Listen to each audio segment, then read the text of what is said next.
Hello, nerdy neighbors. Welcome back to the Nerdy Neighborhood and welcome back to your friendly neighborhood comic show's YouTube channel. I am super excited to bring you, drumroll please, yes, another indie comic creator interview. I know, you just can't get enough of these Cooking with Creatives. We are cooking a lot. All these creatives are cooking so much content for all of you guys to read and enjoy, share, talk about. It's just such a great time. So today's Cooking with Creatives indie comic creator interview is with Kristi McDowell, who is the co-editor of the anthology Fairy Tales from Mars. I'm super excited for you all to hear about this. It's such an original concept. I'm just super excited for you guys to hear about Fairy Tales from Mars. It is on Kickstarter right now, right this second. Click the link in the description, follow along, back it. So please enjoy this Cooking with Creators interview with Kristi McDowell of Fairy Tales from Mars. Go ahead and get started. Well, welcome back to the channel, Nerdy Neighbors. As you know, I am Lauren, your host, your friendly neighborhood bi, and today I've got another awesome indie creator comic interview. We have Kristi McDowell here today to talk about the Kickstarter going on right now, Fairy Tales from Mars. Hi, Kristi. How are you? Hi, great. How are you, Lauren? Good. I know we were talking before we hit record and everything, but I have to say again, I love your cat, and he's actually looking really regal right now. He's got this like Adonis kind of pose. Oh, I'm so pleased. Yes, that's the dude. He's gonna moderate things for us, make sure we don't get too out of hand, make sure I don't let too much information slip. He's the one keeping us in line. If I ask something too much, he'll give me a look. If you start saying too much, you might feel like a little paw. Probably. I don't know. Yeah. We'll find out. He'll signal when he needs to. I'm sure. Well, thanks so much for taking time to talk with me today. Yeah. I'm super excited to talk about this project. You know, this Kickstarter is an anthology, which I get really excited about anthologies. I know for some people they get turned off by them. But I've also found Kickstarter gives the best anthology options out there. Like the projects I see, if they're including yours, are just they're so creative and they're so well done. So what brought upon this anthology? What made you guys say, let's make an anthology and call it Fairy Tales from Mars? Yeah, so Fairy Tales from Mars was sort of born of watching a lot of documentaries. The pandemic hit hard. We were locked up. I was watching a ton of documentaries, and I watched a series on Netflix called, I think, Myth and Monsters. And it was just talking about like folk tales and fairy tales and lore and how that kind of came to be and shaped, the way we think about things. And being somebody who's into so much Star Wars and Star Trek and just sci-fi in general, it wasn't much of a leap for me to go, I wonder what that would be like, what the colonists of Mars, as they are expanding and growing out there, and they are removed from Earth easily communication and contact. So they're going to be telling their own stories and coming up with their own kind of creation myths that go along with the colonization of Mars. So I brought that to Jameson. So Jameson Alcorn is a longtime friend of mine. He runs Bad Neighbor Press, which does his own comic imprints. I've been doing my books with Joycat Comics for a little while now. He's done anthologies before, and I was like, hey, I've got this idea. I don't know where to start. He's like, that sounds like a great idea. I would really like to do that with you. And he's been very much so the driver of kind of the logistics of it. I'm like, how do you find an artist? How do you find lots of artists? How do you find writers? Like, don't worry, I got this. And man, we got such a great call to action, so much incredible talent. I think the concept is really evocative. I think it's really driving a lot of people creatively. The first thing we got was like, what a cool idea. And it's like, great, what story do you have with that? And they would tell me, and I was like, that's a cool idea. And that's kind of how the book, like every time Jameson was like, that was a cool idea, we put it in the book. To the point where we had planned 8 stories, but there were so many really incredible ones that we ended up picking 10 to go for it, because we just couldn't say no to everyone. It was so good. That's so cool. Yeah, it's just so fun to hear things like that, where it's like, yeah, we really only planned this, but because we got such a big response, we had to make room.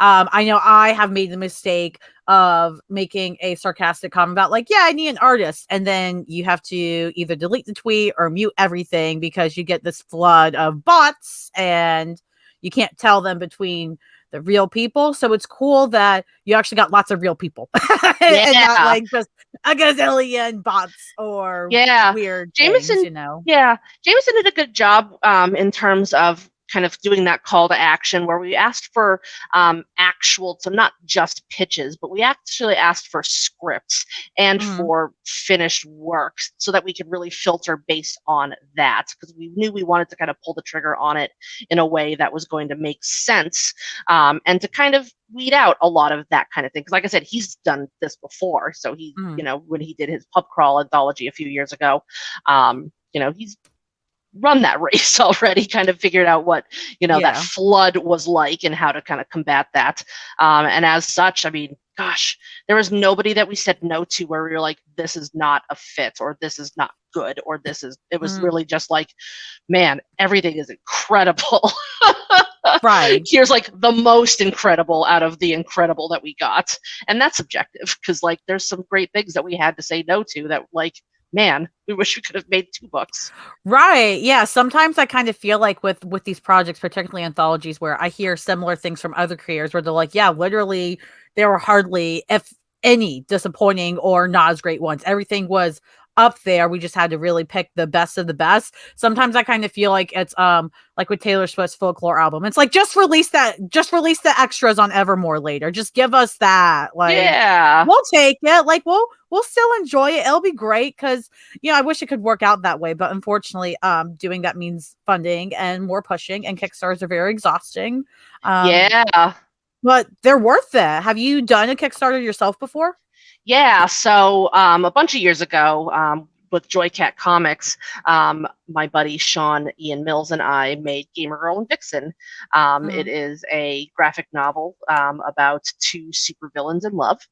And it was kind of, that one idea was born, it was years ago at this point, where kind of DC and Marvel were doing that kind of will they, won't they with their queer characters. They're like, they're kind of together, but we're not going to make it official. And also maybe probably one of them's going to die. Like, it just, there was a lot of that. And this is like definitely before like, oh my God, that great Harley Quinn and the Poison Ivy TV show. Like, I figured you were talking about Har Ivy. When you're talking, I was like, oh man, you're like me. It was like, oh my gosh, they're together in a polyamorous relationship. Then like 2 years after, I was like, no, they're just BFFs. And we're like, what? Yeah, you're not fooling anybody, right? Like, but it was really frustrating because it was a lot of that will they, won't they, and then the big guys would just say no, they won't. It's like, ugh, all right. So Gamer Girl and Vixen was kind of a response to that. It's like, all right, we're going to take these bad guys, these, you know, complicated characters, and they will. You know, without, you know, I mean, it's a spoiler, but like that's the whole premise of the book is like they get together and they get to be together through the book, you know. So having done that with the Kickstarter was a really great experience. That was our first really foray into anything like this, and we were just kind of hoping to see there was an audience. And we're completely overwhelmed by how much of an audience for that there was, because again, there just wasn't really anything like that at the time. Now we're getting so much great representation. It's so wonderful to see. And I'm glad that Gamer Girl and Vixen gets to be a part of that, and that we got to do that through the Kickstarter experience. Because building something yourself is really incredible, really neat, and having the community really get behind you was really moving and really powerful, you know? Put something out there that's marginalized like that. You don't 100% know. You see on the internet and you're like, is this my echo chamber, or is this really what the pulse is? Let's find out. And we were very pleased to find out that it was something people really wanted. Yeah, no, absolutely. I need to track that down because I haven't heard of it, but now I want to read it. And I'll have to send you a copy of it. Yeah, I definitely want to check it out because like I like how you mentioned too, like, well, it's a spoiler, but that's the whole point. And especially with, you know, LGBTQ plus stories, I kind of have to say it a lot for people to understand, but it's like we deserve not only the same trash as straight people get, but we also deserve that things can be predictable, and that doesn't make it bad. Why do you think a lot of rom-coms that are straight stereotypically, we all know the formula, and a lot of people don't like that, which is fine, but the people that do love those films, we know it and we don't care. Yeah, that's why we're here. That is the price of admission for us. I want that. I want the same version of that 100 times, please and thank you. You know? Like give me those options. Yeah, we deserve our own queer Harlequin romance, series, Christmas movies and all that kind of stuff, that you hear about, the Hallmark Channel finally giving us some gay content, like just because Hulu made them with Happy Christmas. Right. I mean, we'll take it. Thanks, Hulu, for the Christmas present, I guess. Like, yeah. We'll take it. Well, so I want to put it on the screen here. This is the Kickstarter page right now with Fairy Tales from Mars. Looks like you're just about at the halfway mark, which is great. About. Yeah. And we are recording this on Wednesday, October 12th. So at that point, 14 days to go. I'm super excited to see it coming. And I love that you've talked so much about your past work with, LGBTQ plus stories and such. Was that something that was kept in mind? Just, having some representation in stories here? Or did you have other focuses kind of when picking stories? It's really funny because Jameson and I definitely did not make that like a priority by any means. But we ended up with actually a really queer, female-driven, creative group anyway. Woo! It just sort of worked out that way. And it's incredible. We didn't have to actively seek it out, and we just looked at the representation. And again, we were very lucky. We had the pick of the litter of the best stories we could find. And it happened to also be from typically, historically marginalized creators. So it really was like, it wasn't something we thought about. But I think you sort of draw certain types of people to you when you are out there. If you look up, my work, if you look up Jameson's work, you see the inclusivity and the diversity that we bring to our circles. So I think that we would naturally draw that kind of thing. I think there's a feel you can get when you kind of work with certain people or open yourself up a certain way that people are really gravitating towards it. So yeah, we ended up with just really phenomenal worldwide a group of creators that have brought a variety of experiences and worldviews. Ash's Infinite Fears is one that follows a non-binary character on their adventure, speculating all of the things that could potentially go wrong, colonizing a planet, going out and getting out of your comfort zone. And isn't that a metaphor for the non-binary experience? Right. Coloring outside the boxes in a way that can be seen kind of analogous to Martian colonization, breaking out on your own, bucking kind of tradition, and forging your own path. What better voices to lead the way than queer or female or other people of color's choices and decisions in storytelling in something speculative like this. Yeah, that's a fun thing too. I love that you were like, yeah, we weren't looking, but they found us anyway. These other groups of creators, you're gonna find the gays whether you want to or not. Like, we're gonna show up. People of color are gonna show up. Like, everybody's out there, and it's it is nice to have projects that do specifically look for specific groups, especially marginalized groups, which is wonderful and absolutely necessary. But it's nice to see that it is possible that one day, no matter how far away it is, that won't always have to be done, because it'll just be stumbled upon, and people won't think twice. Those biases will hopefully dissipate, even if it takes 500 years, whatever. But we can dream. We can dream. It's like the kind of the Star Trek utopia, right, where we can all live together, and it doesn't matter who we are, or where we're from, or what we encounter in our daily lives. We're all people. We're all trying to get along together in this crazy universe, Yeah. No, absolutely. And so let's go back to the plot a little bit, because I know, of course, people, when they're reading these comics, they're like, okay, but what is this about? Do I want to get invested? I get we have representation. That's great. You have good stuff. That's great. So if you guys missed it earlier, Kristi was talking about, those who watched this later, Kristi was talking about how, these are fairy tales that people are telling their children, their friends, whatever, after we have colonized Mars. So obviously the fairy tales we might tell children and Earth and other people, they're going to be different based on the different society we live in, where we're living at. What were some of your, like, and obviously, you don't need to be too spoilery, but what were some of your favorite general concepts you saw within these stories?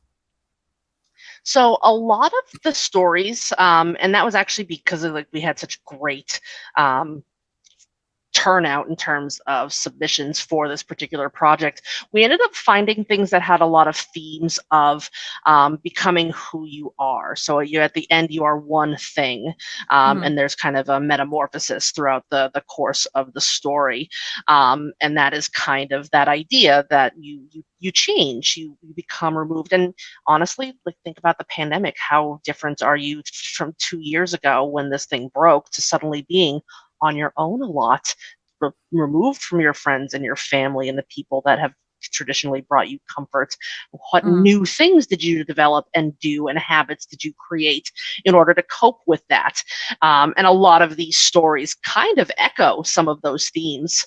And I almost Mhm. wonder if that was somewhat subconscious, that kind of that feeling, that loneliness that can come from being kind of forging a new path in a very unfamiliar territory, because none of us could never anticipate how you would react or respond or feel in a situation like Yeah. this.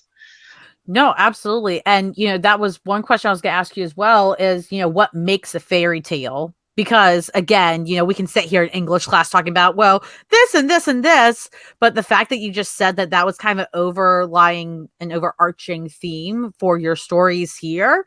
And now that I think about like actual, fairy tales we know, like Cinderella and stuff, that actually kind of fits a lot of the other classic fairy Yeah. tales we have. So it's kind of crazy that, like you said, the creators really picked up on that and were able to capture it in so many different ways. I would have never thought of such a thing before. Like, oh yeah, that's what makes a fairy tale. I'd be like, where's Once Upon a Time? Where's you Yeah. know? Yeah, and it's fun how these have they're deeply rooted in sci-fi because of the fact that it's Mars colonies, but they all do feel distinctly fairy tale like in terms Yes. of the morals that they're trying to impart, or the dangers they're trying to warn of. Because that's what all those old fairy tales and folk tales and things really were, is a way of trying to explain away things, or to make sense of the world, or to protect yourself, or to impart things smartly to children who might need more fun analogies in order to kind of take on these types of lessons. And I think that really came through a lot in a lot of these stories, is that, at the root of them is, be careful. We're on our own out here. We've got to do our very best. Yeah. We got to take care of each other. We got to take care of ourselves. We've got to be self-reliant. And what kind of people does that create? And as such, what kind of stories do those people tell? Yeah, and it's crazy because that theme of, oh well, be careful because at the end of everything we're still on our own. That's very, it's on its own. It sounds very depressing and almost hopeless. And yet fairy tales, even when departing that message, depending on the fairy tale and the version of it, of course, but a lot of times fairy tales, they still have that message, but they're also still hopeful. Like they're Yes. contradicting ideas that somehow fairy tales, when written well, they can capture it and make sense and make it make sense to a child. Whereas, children are smarter than adults a lot of the times, in all honesty, but typically it's hard for them to understand contradicting statements Yeah. like that. Yep. Yeah, one of the stories that really made me think about, like one of the fairy tales specifically, that made me kind of invest in doing something like Fairy Tales from Mars, was like the Pied Piper story. Mm, Is somebody went and did some research into the origins of the Pied Piper story, and then they found out that like it was sort of based on a semi, on a real event. The stranger came into their town, and swindled them, and a lot of the kids, like the story says about kids, getting ferried away by this music man, but in reality it was mostly probably the kids growing up and then moving out of their village, and then suddenly this village is being kind of empty of people, because people grew up and moved out. So it's almost like a cautionary tale to, no, stay home, stay with your let's protect the inner core, kind of a thing. hmm And that was really, I was like, what an interesting, like a real event, that somebody came in and was like, we've got jobs, you just got to leave the village. And it's, oh, okay, we're going to go find the work and the homes and the opportunities. Um, and then this story about the Pied Piper kind of gets born of that. Oh, the man came in and stole our babies. Yeah, and one of my favorite things about anthologies, and in particular this one, because I've been very impressed seeing not only all the different stories, but the art. You have so many different options of styles of art to see in every story, which is again really great, because even if somebody reads one of the stories in here and the art isn't their favorite style, one, there's probably another story in there that is going to have a style of art they enjoy. But also, even if like an art style isn't my favorite, once I read it, I go, oh my gosh, but this is why they do this art style for this story. This is why this artist is on it, why they did it this way. It adds up and makes sense. So I just wanted to say, like, just commend you wholeheartedly for finding these talented creators that work well together. You have these different styles, and you were willing to give everything a shot, no matter how different it was. There's a great variety. Yeah, it's funny that you should mention that on this particular panel. I believe that was Catherine Dubois is art on that, and she had a very fairy tale storybook kind of feel. And we were looking at her portfolio, and we were like, "Gosh, we really want to get this in somehow, because this really evokes a very kind of pastoral, soft, like you get the big tome of fairy tales, and you see the beautiful art. We're like, you need something in, like, that's fantastic. We really liked it quite a lot. And then this particular story, dealing with a young child's fears, it just fits so well together. We're like, oh, what a great match. And this one, almost more than all the other stories in particular, does have that more child, like children's book feel, whereas other ones have like that more like real space adventure sci-fi feel to them, which are really great. Oh yeah, Sierra's Percy and the Dragon there. That's CJ and Sierra who did that story. This one's got a more of kind of a manga feel to it. Yeah, we really wanted to get as much variety as we can, because we do have a global creative team. We've got folks from South America, we've got folks from the Ukraine, we've got all these different people who are bringing in their talent and their influence. And one of the things that I did in my undergrad is I studied the art, or I guess not the art, but maybe more the business of getting books translated into other markets. So the US into like European markets and vice versa. And I went to a seminar where a Canadian author was talking about how it was hard getting into the US markets because his stuff was too French, but he couldn't get his stuff into the European markets because his stuff was too American. And he's really kind of struggling with that, because there is a feel. I read a book a bunch of years ago that was it was a prose book that was the greatest sci-fi of that year from Europe. And the things that the speculative kind of imagination that comes from that influence is vastly different than ours as Americans. So it's such an interesting thing, and to see all these different interpretations of what those might come from another region's space team colonizing Mars. This book doesn't feel strictly American. It doesn't feel strictly anything, and it should feel global because it's about Mars. It's not even about our planet. Yeah, it should feel universal, if anything. Yeah, right. So tell me about these rewards, because I know before we started, recording, you were really excited to talk about the awards, which makes me excited, because if the creators are excited about the awards, then I know us fans are gonna be like 10 times even more excited, because we're gonna be holding them in our hands and freaking out. So yeah. So one of the things that we talked about doing is that there's a challenge coin that we have done, and I think you're real close to it. Yeah, Jameson designed that beautiful thing, and woof, that is gorgeous. And I had never, so I personally I've never been given or seen really a challenge. Oh no, that's a lie. The Lost Dogs Motorcycle Club did a Kickstarter a bunch of years back, and his book came with a challenge coin, which was neat, but like I had never experienced or seen one before. I didn't really understand its significance. And Jameson's like, trust me, the people are going to like this. So we opened up a tier for it, and we started getting hits on it basically right away. I was like, wow, that's really cool. And it's cool. You've got you've got our logo and, our story on that, and you've got the the astronaut reading, and the whole thing is to evoke that feeling of imagination and wonder that we feel when Mhm. we're even talking about this as a topic. So the challenge coin is really cool. It's just a neat thing that you can't get really anywhere else or with anything else. We're really proud of it. It's a really cool design. I think people are going to like that one quite a lot. I believe that's at the $35 tier. And you also get a copy of the book, of course. Yeah, that's so Um, cool. I've never heard of such a thing. You're like, I've seen it once. I'm like, I've never heard of such a thing. yeah. Like, so that means it's just going to be even more rare, which means people should want it even more Yeah. Well, because, Jameson and I, when we got together to record the Kickstarter video, he was like, "Look at my challenge coins," and he's got a bunch. And I was like, "Oh, I guess you like."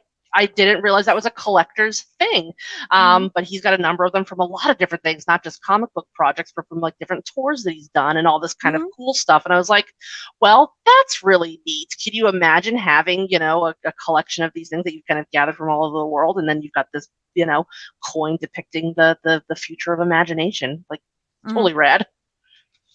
Yeah, no, it's oh my gosh. I'm imagining like everybody fighting over it. Like so many collectors out there, they're like, I need the exclusive thing, and wow, that's so cool. And everybody's arguing like why they are getting it. Like if you Yeah. only did a certain number of those, I imagine they would go very quickly if they were And that's the limited. thing, is that they are going to be limited just to this run. Once we have no more of them, they are gone. Mhm. So it is specific to the Kickstarter, specific to this particular project, and because it's just very, very cool. So we really like that one. We just announced that one this week. And then the other one that we just announced is our Donate a Book. So Yeah. that particular one is, you get a copy of the book, but then we will donate to a library or a school of your choice. You will, if you back for this particular tier, you're going to get your own copy of Fairy Tales from Mars, but you are also going to be able to bring that gift to a community that might not always have access to this. We did a very similar type of tier with the Gamer Girl and Vixen books, and a big part of it was Mhm. because so much LGBT content can be really scrutinized and looked for, and like people might not feel safe having it in their house, so having these books and things available in their libraries is really important. Even something as simple as, a fun little supervillain romp comic book, because Mhm. representation wherever it is really important. um, and then we thought kind of the same thing here, is that there's so much separation between kind of, STEM and the arts. And this project kind of brings a lot of that together. It's taking the idea of colonizing Mars, but then imagining the creative ways that they are going to pass the time and pass their stories along. So we Mhm. thought this was a really nice blend of those two elements. So we really want to get this out there. So we found this quote, and it's commonly attributed to Albert Einstein. I don't know if it's actually for real or not, so caveat to that. But I've seen it linked to Einstein. Is that if you want your kids to be intelligent, read them fairy tales. If you want them to be more intelligent, read them more fairy tales. And because imagination breeds innovation, nothing happens without some kind of a spark of imagination. Mhm. And I think that's critical to both sides of the fence in terms of the innovation on the art world with things out there. And like, I know it's controversial, but like AI generated art, like, look at what technology is capable of doing, you Right. know? And, I have no leg to stand on when it comes to any kind of like content or, publishing or any of that kind of stuff that kind of goes along with it, but it's just cool, right? You just Mhm. plug in a couple of things and then the computer imagines what you want from something like that based on what it's pulling from. And I think that's kind of where we're going, is that we're going to start to see science and art blend even more. So we'd Mhm. love to see our book available in places where that can be met as handily as we think that it could be in schools, libraries, and such. So that one we're really, really proud of. That one's going to be a really good one in terms of getting the book into as many people's hands as possible, but also getting to people who might not otherwise have opportunities to either support a Kickstarter or to have mini graphic novels at home, that kind of thing. Yeah, no, that's amazing, and I absolutely love that.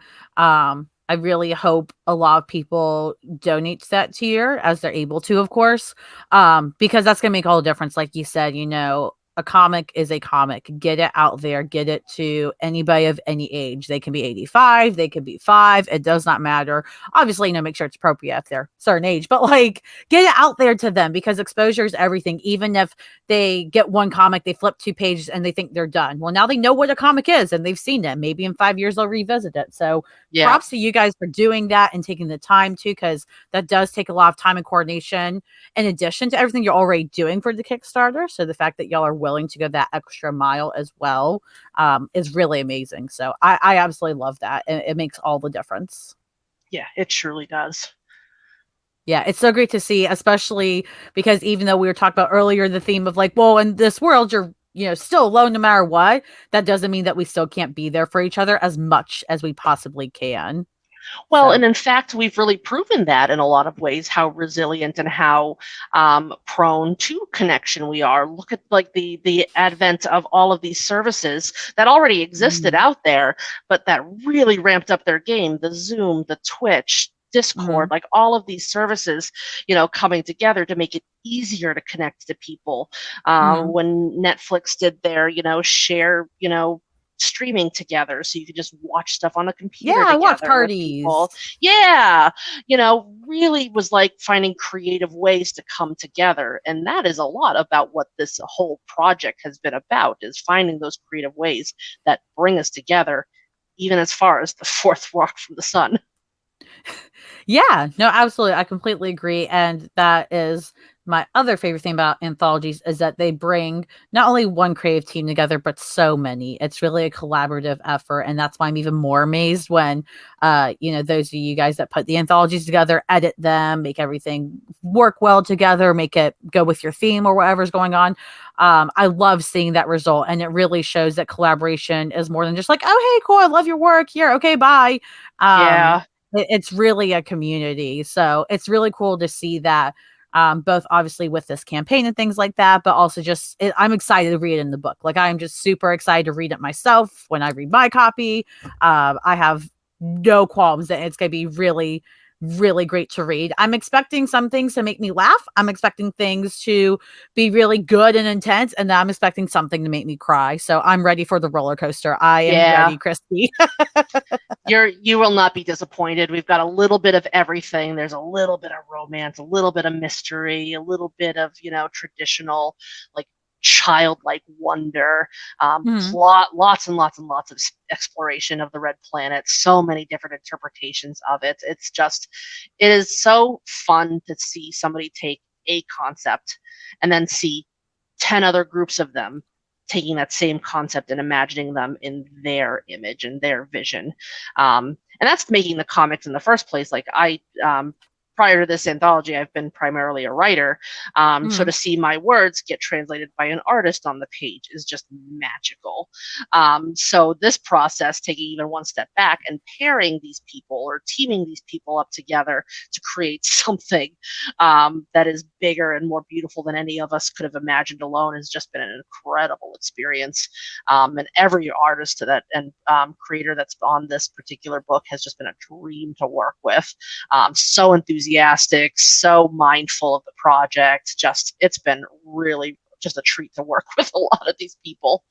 No, that's so good to hear because, a lot of people say that, and that's just what you do in the business, entertainment, creating, whatever, but it's nice to see, like, I can tell you really genuinely mean that. Like, it's not just saying it to promote the book or anything. Like, it really seems like you had a great time working with these people, even if there were deadlines or whatever, you guys all made it work. So that's so cool to see because that's going to show in the product. So I'm really excited to feel that genuineness in the comic itself. Yeah, I think that it's going to really come through how well these teams all worked together, and how they really came together to create a very beautiful, common image of what they imagined from this particular script or story or concept. So yeah, it's been a really cool experience. It's been very motivating to have as many people as enthusiastic and excited about this project as we are, not just our creators, but our fan bases. Jameson and I have our pools of which we pull from, but we've now encountered the fans of all of our creators now too, and meeting those people and talking about their projects and looking at all those things going on has been just really great. This has been just one of the biggest community projects I've ever really done in comics so far, and it's been really rewarding. No, that's amazing. And I love hearing that because comics are hard to make. I don't think most fans really take that into account. They're so hard to make. So it's always good to hear about the positive experiences, because I know, unfortunately, there are many people that have a lot of negative experiences. But all that said, I did want to ask, because you've mentioned them kind of in passing during this conversation, Bad Neighbor Comics, which Jameson does, and then also you mentioned your own Joycat Comics. So I'd love to hear about both of those groups. Yeah, so they're kind of separate kind of comic imprints.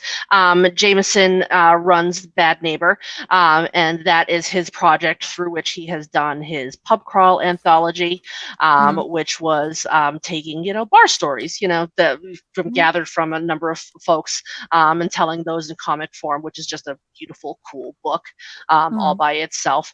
And then he has also done The White Ravens, which is a project, a fantasy project that correlates with his work with the Dungeons and Randomness podcast, very D&D centric work there. So that's Bad Neighbor.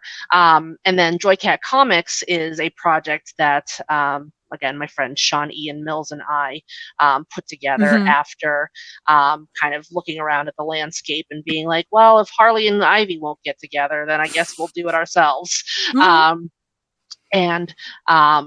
Yeah, we wanted to tell like just a really silly, funny, romantic, goofy comic book, superhero story, but supervillains, because, everybody loves a good villain. And like, it's almost a play on, the fact that villains were so queer coded for so long, that it's like, fine, we're just going to lead into it, not queer coded, actually queer. Then we're just going to have them be bad guys together. And so we did a small Kickstarter just to kind of, again, like I said towards the beginning, was kind of test the waters, see if there was an audience, to which people were like, oh my God, yes, we need this really badly. And then we launched the Kickstarter for the graphic novel, which we got to tell the whole story together. So that's kind of what Joycat Comics is. We are working on volume 2 of Gamer Girl and Vixen. That is coming down the pipe, being drawn by Andrea Rosales, who is a phenomenal artist, who has done some really great work for us. Gamer, that's our graphic novel. I tracked it down. You sure did. Good work. Yeah, Flirty Money. It's love, lesbians, and larceny. You're into it. So I was gonna say, who doesn't want that? Lesbians and larceny. What other L's do you need? Maybe Lauren, exactly. That's about it. What else do you need? I love that. That should be the way you promote the book. Is do you love lesbians and larceny? Everybody does. You need your daily dose of lesbians and larceny. Like absolutely, for sure. I love it.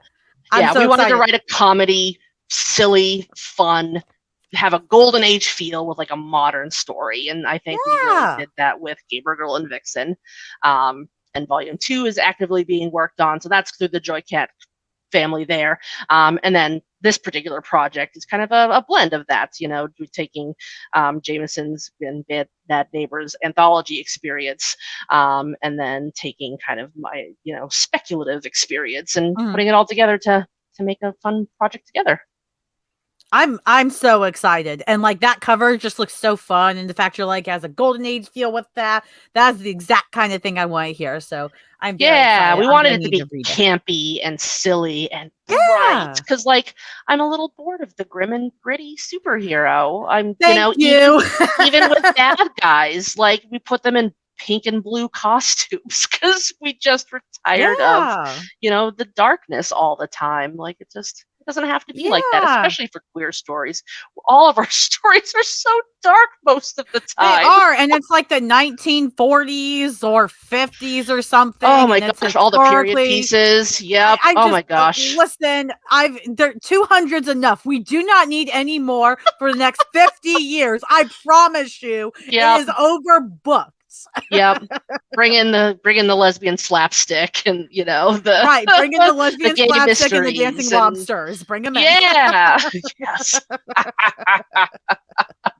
Well, thank you again, Kristi, for being on here. I have Yes. enjoyed talking with you about this so much. I want to put on the screen one more time before we wrap up here. Those of you watching this, please, if this hasn't convinced you, I don't know what will. So do it in honor of the lesbians and larceny. Who knows? Hey. Maybe something will be in the background here. You never know. But be sure, go back, Fairy Tales from Mars. The link will be in the description below. So you don't have to type anything. You can just click it and it does all the work for you. Just click and give your money to great indie comic projects. It's very easy. It takes like 2 minutes tops. I believe in you guys. I'm super excited to see it fund. I know we can get there. We got 14 days, probably 13 by the time this is posted. So we're going to make it happen. Is there anything last second that you wanted to say, Kristi, to wrap it up?